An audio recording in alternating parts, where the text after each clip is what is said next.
E agora, para você, uma entrevista aqui em Os Pingos nos Is, nós voltamos a falar sobre o passaporte vacinal. Estamos recebendo o procurador do Ministério Público do Rio de Janeiro, Marcelo Rocha Monteiro, para discutirmos os aspectos legais referentes a essa decisão que foi tomada pelo Supremo Tribunal Federal. Procurador, boa noite, seja bem-vindo, obrigado pela entrevista. Boa noite, prazer estar aqui com vocês mais uma vez. Procurador, na opinião do senhor, é legal, é constitucional a exigência do passaporte de vacina para pessoas que chegam ao Brasil? Veja só, aqui não se trata propriamente de entrar no mérito, né, da questão do passaporte vacinal, né? A questão aqui é a seguinte, a função do Poder Judiciário é aplicar a lei. Existe alguma lei aprovada pelo Congresso Nacional, sancionada pelo presidente da República, né, exigindo o passaporte sanitário? Essa lei não existe, né? Portanto, um juiz não pode aplicar uma lei que não existe, que ele talvez gostaria que existisse, né? Mas que, na verdade, nós não temos essa lei. Quem faz lei é o Poder Legislativo. Quem adota medidas de política sanitária, por exemplo, é o Poder Executivo, dentro dos limites que o legislador estabelecer. Então, você teria duas situações possíveis com relação ao passaporte sanitário. Ou uma lei aprovada pelo Congresso, exigindo o passaporte sanitário, e aí o presidente da República, o governo federal, teria a obrigação de implementar essa lei, e se não o fizesse, aí sim o judiciário poderia ser chamado para intervir e exigir que o presidente cumprisse a lei. Nós não temos isso. A segunda situação é, na ausência de uma lei, o administrador público, quem administra a saúde pública, que obviamente é o Poder Executivo, né? Quem administra é o Executivo. Então, o Poder Executivo poderia ou não adotar essa medida de política sanitária. Ou adotaria esse passaporte, ou adotaria quarentena, ou adotaria alguma medida que ele entendesse conveniente e oportuna. É o que a gente chama em direito de juízo de oportunidade e conveniência da autoridade encarregada daquela questão, né? Que no caso é o Poder Executivo, né? Nós não tivemos nenhuma coisa nem outra, né?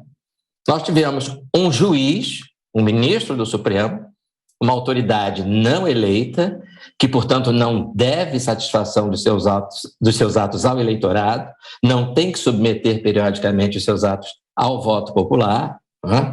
E essa autoridade, né, tira do bolso esse passaporte vacinal, né?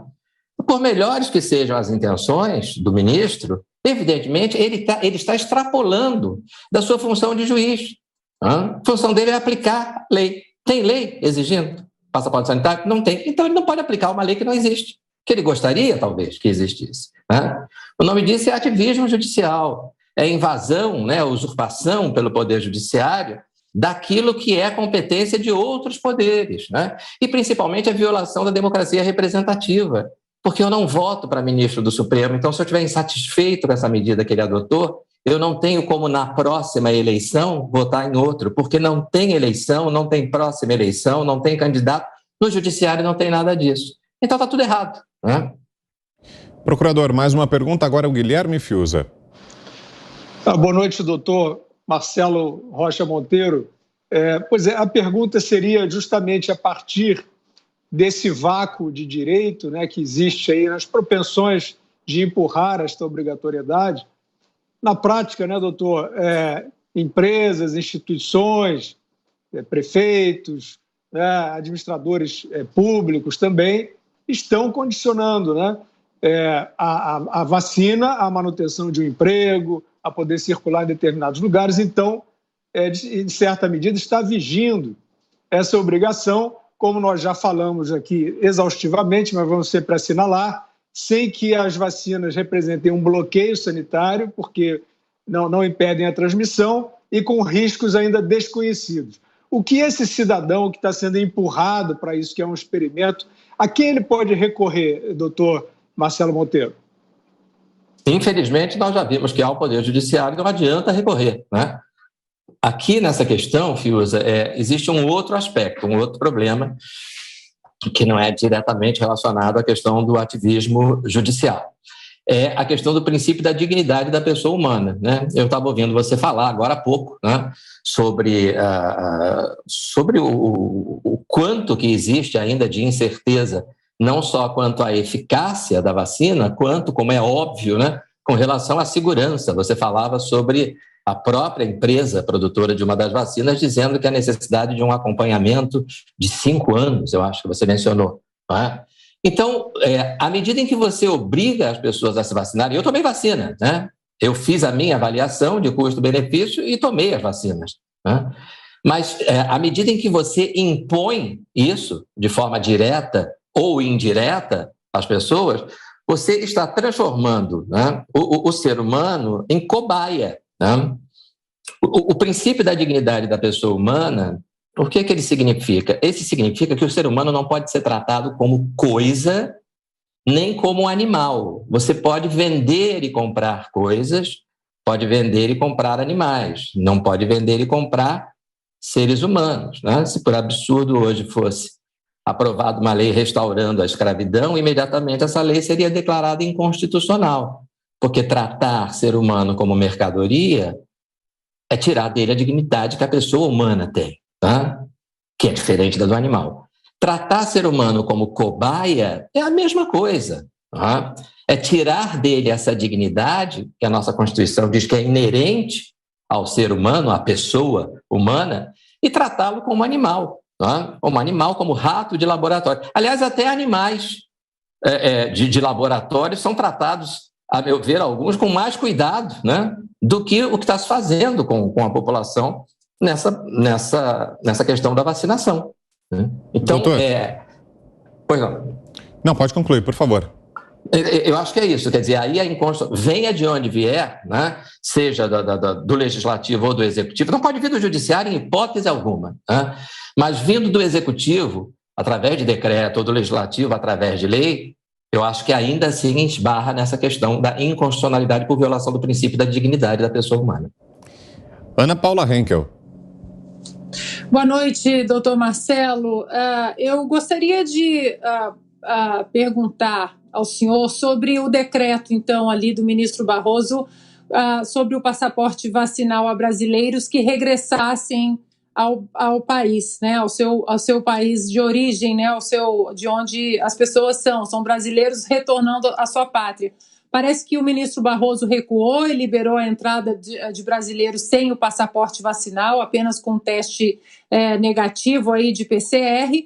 Obviamente que barrar essa volta, esse retorno de brasileiros, né, fere ali o artigo 5º da nossa Constituição, mas eu tenho recebido relatos, doutor Marcelo, que brasileiros ainda estão com problemas de regressar ao país, que está uma confusão danada nos aeroportos em relação ao passaporte. Isso que o ministro Barroso fez trouxe uma confusão muito grande.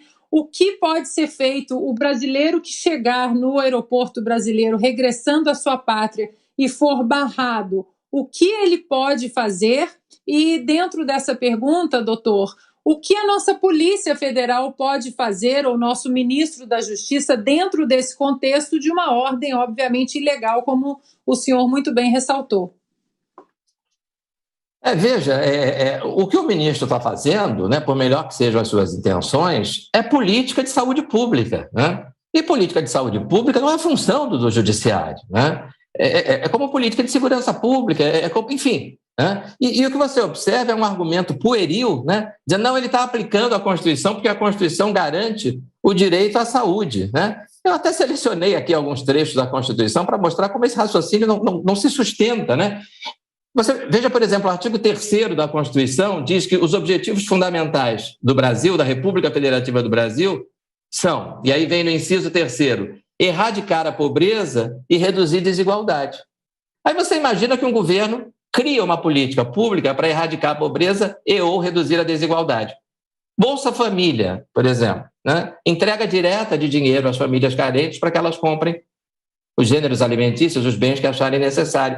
Aí vem um ministro do Supremo e diz, não, na minha opinião, essa não é a melhor política para erradicar a pobreza. É melhor o Estado comprar direto a comida, né? É melhor fazer uma estatal de feijão, de arroz, de carne, e doar os gêneros alimentícios para as famílias, em vez de doar dinheiro. Ora, o ministro pode achar o que ele quiser, né?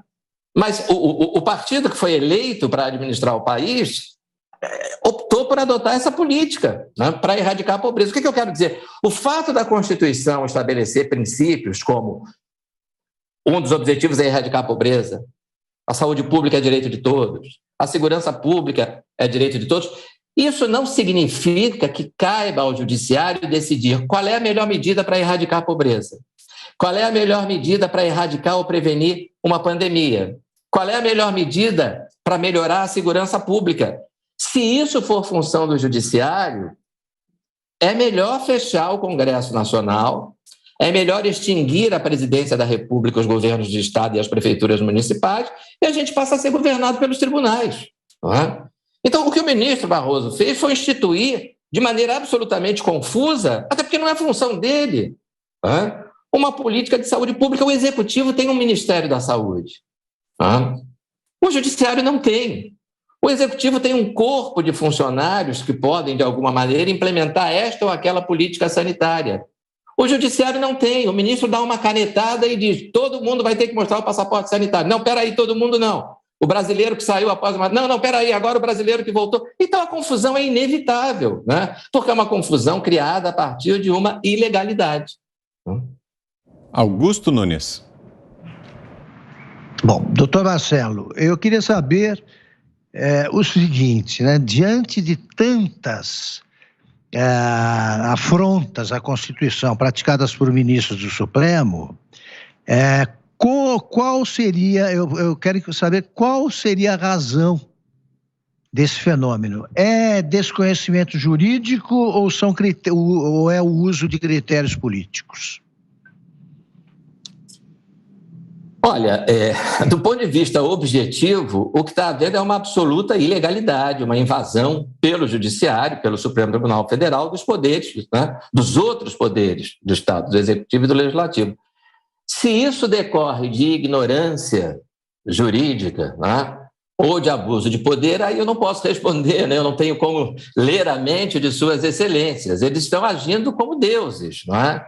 Se eles estão agindo como deuses porque acham realmente que são deuses, ou porque eles desconhecem os limites, né?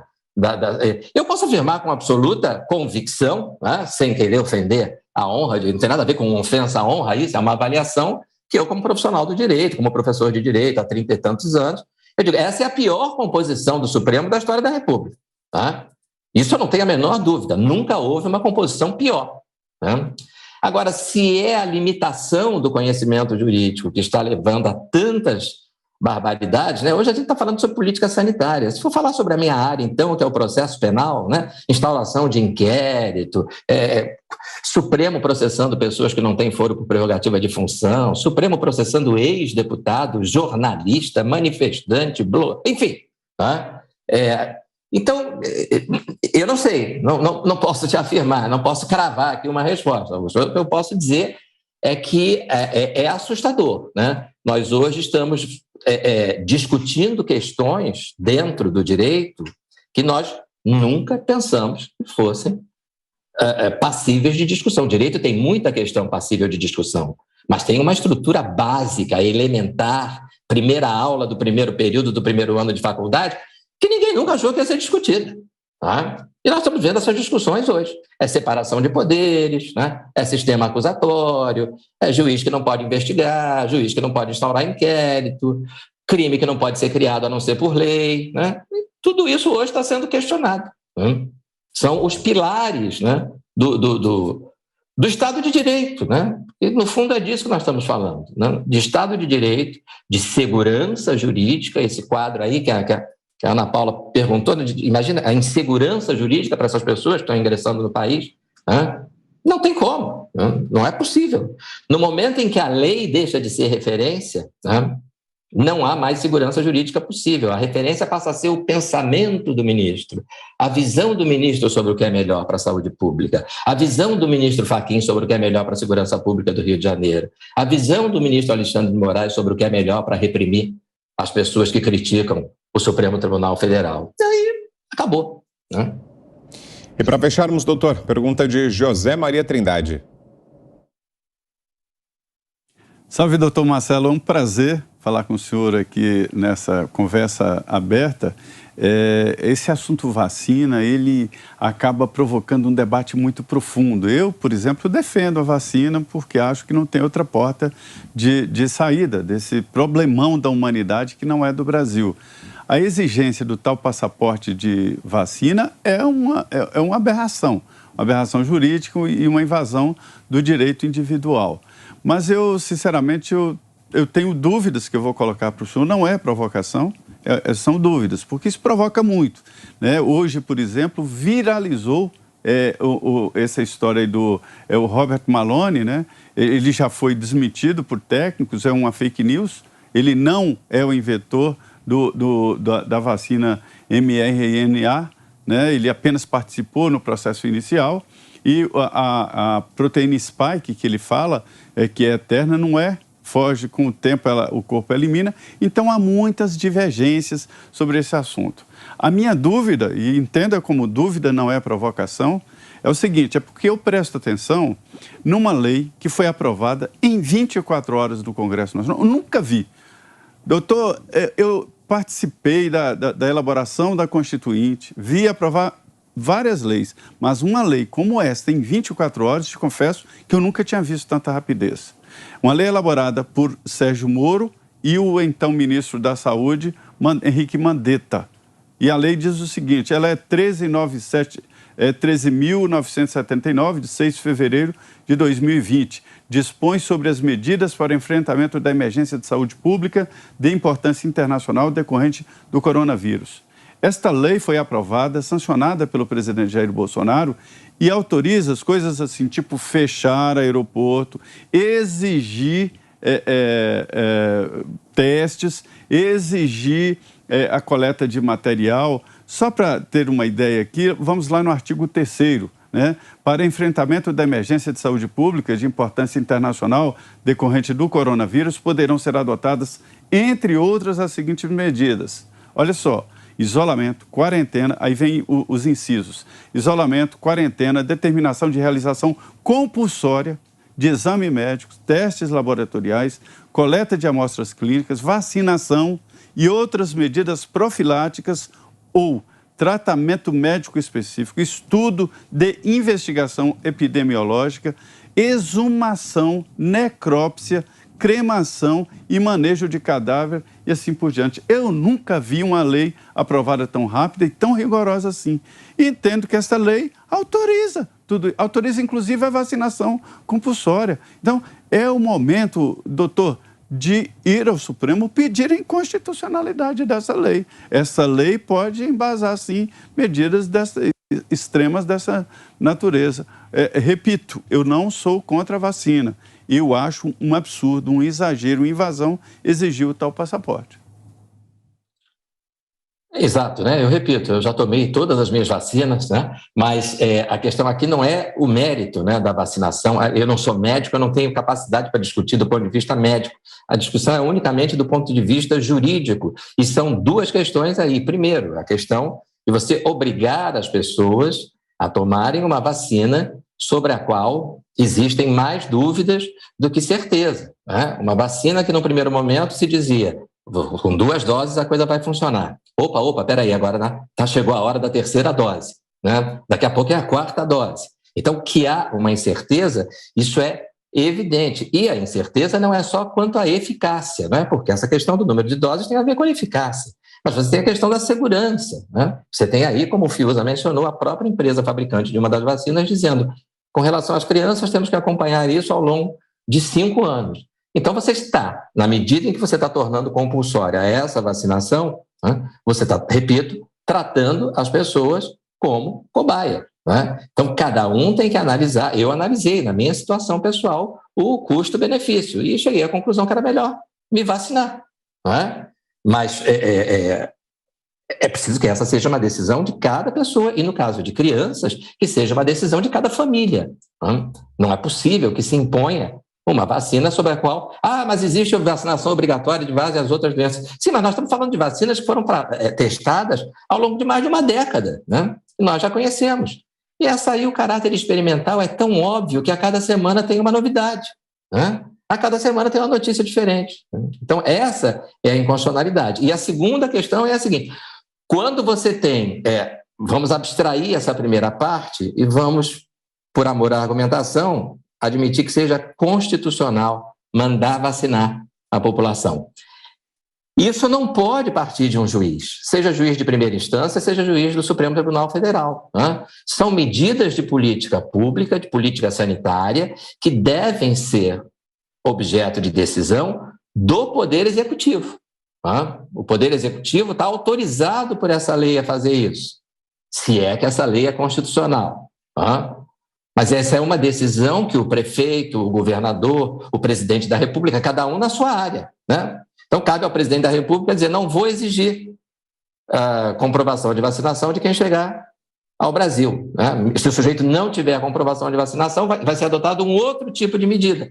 Né? Ele vai fazer um teste, ele vai fazer uma quarentena. Enfim, aí o prefeito de uma cidade adota uma medida, o prefeito de outra adota outra, o governador de um estado adota... Né? O que não pode... E vão prestar contas ao eleitorado. Essa é a grande diferença. Né? O presidente, o prefeito, o governador... daqui a alguns meses, vão prestar contas ao eleitorado. Agora, quando quem adota essa decisão é um juiz, então, nós estamos falando de um agente público vitalício, não eleito. Portanto, qual é a responsabilidade que ele tem sobre as decisões que ele toma? A responsabilidade política? Nenhuma. Perfeito. Então, a palavra do procurador Marcelo Rocha Monteiro. Obrigado pela entrevista, procurador, e um bom final de semana. Obrigado, um abraço a vocês todos.